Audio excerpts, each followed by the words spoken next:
ನಾನು ಒಂದು ನಾಯಿ ಸಾಲಿ ಮಾಡೀನಿ, ನಿಮ್ಗೆ ಗೊತ್ತೈತಲ್ಲ, ಭಾಳ ಮಂದಿಗೆ ಗೊತ್ತೈತೆ. ನಾಯಿ ಸಾಲಿ ಮಾಡೀನಿ. ಒಂದು 100-150 ನಾಯಿಗಳು ಅದಾವು. ಬಿಡಾಡಿ ನಾಯಿಗಳು ಇರ್ತಾವಲ್ಲ, ಅವು ಆರಾಮಾಗಿ ಇರ್ತಿದ್ದು. ಈಗ ಕಟ್ಟಿ ಹಾಕ್ತೀವಲ್ಲ ನಾವು ಅಂದ್ರೆ ಕಂಪೌಂಡ್ನಾಗ, ನಾವು ಹಾಕಿದ್ದನ್ನು ತಿನ್ಬೇಕಲ್ಲ, ತಿಂತಾವ.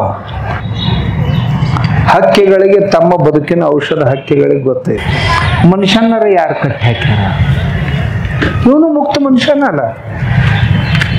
ಇವ ಕಟ್ಟಿ ಹಾಕೊಂಡಾನ, ಆ ಮಾತು ಬೇರೆ. ಒಂದ್ ವೇಳೆ ಜಡ್ ಬಿದ್ದು ಅಂದ್ರ ಯಾವ ತಪ್ಪಲ ತಿನ್ಬೇಕು, ಯಾವ ಮಣ್ಣು ತಿನ್ಬೇಕು, ಯಾವ ನೀರು ಕುಡಿಬೇಕು, ಅವಕ್ಕೆಲ್ಲ ಗೊತ್ತೈತ್ರಿ. ಹೋಗಿ ರಿಪೇರಿ ಮಾಡ್ಕೊಂಡು ಬಂದ್ಬಿಡ್ತಾವ. ನಾನು ಒಂದು ನಾಯಿ ಸಾಲಿ ಮಾಡೀನಿ, ನಿಮ್ಗೆ ಗೊತ್ತೈತಲ್ಲ, ಭಾಳ ಮಂದಿಗೆ ಗೊತ್ತೈತೆ.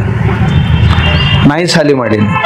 ಒಂದು 100-150 ನಾಯಿಗಳು ಅದಾವು. ಬಿಡಾಡಿ ನಾಯಿಗಳು ಇರ್ತಾವಲ್ಲ, ಅವಕ್ರ ಸಲುವಾಗಿ ಹೆಂಗೆ ಗೋಶಾಲೆ ಮಾಡ್ತಾರಲ್ಲ, ಹಂಗೊಂದು ಶುನಕ ಸೇವಾಧಾಮ ಅಂತ ಮಾಡೀನಿ. ಸುಮ್ಮನೆ ಸಾಣದ ಹೆಂಗಾರ ಮಾಡ್ಬೇಕಂತ ಮಾಡಿಲ್ಲ. ಮತ್ತು ಅದಕ್ಕೊಂದು 60-70 ಲಕ್ಷ ರೂಪಾಯಿ ಖರ್ಚು ಮಾಡಿ ಚಲೋ ಮನೆ ಕಟ್ಟೀನಿ. ಕಟ್ಟಿ ಬಿಡಾಡಿ ನಾಯಿಗಳು ತಂದು ಅವಕ್ಕೆ 2 ಹೆಣ್ಮಕ್ಳು ರೊಟ್ಟಿ ಮಾಡಕ್ಕೆ, ಚಪಾತಿ ಮಾಡಕ್ಕೆ, 2 ಹುಡುಗರು ಅವಕ್ರು ಸೇವಾಕ, 4 ಮಂದಿ ಹಗಲು ರಾತ್ರಿ ಸೇವಾಕೆ. ಈ ನಾಯಿಗಳು ಹೆಂಗೆ ಬದುಕ್ತಾವು? ಅವು ತಿಂತಾವು.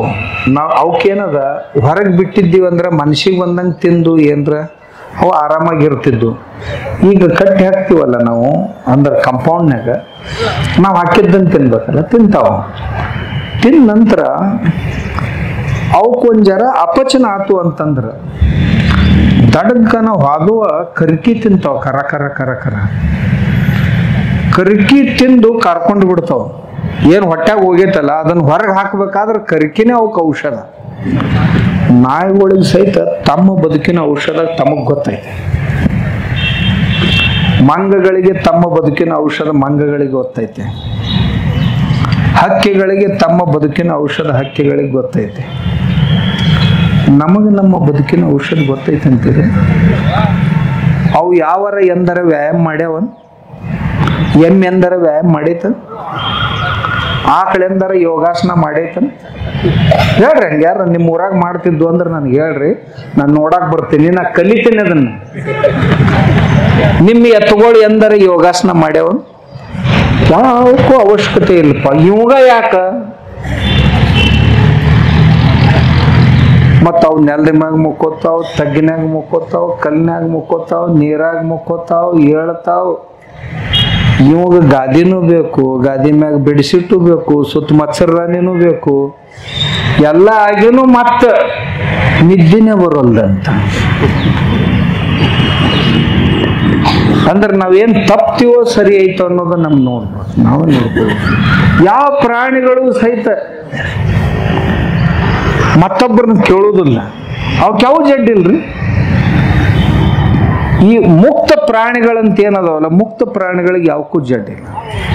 ಮನುಷ್ಯನರ ಯಾರು ಕಟ್ಟಿ ಹಾಕ್ಯಾರ? ಇವನು ಮುಕ್ತ ಮನುಷ್ಯನಲ್ಲ. ಇವ ಕಟ್ಟಿ ಹಾಕೊಂಡಾನ, ಆ ಮಾತು ಬೇರೆ.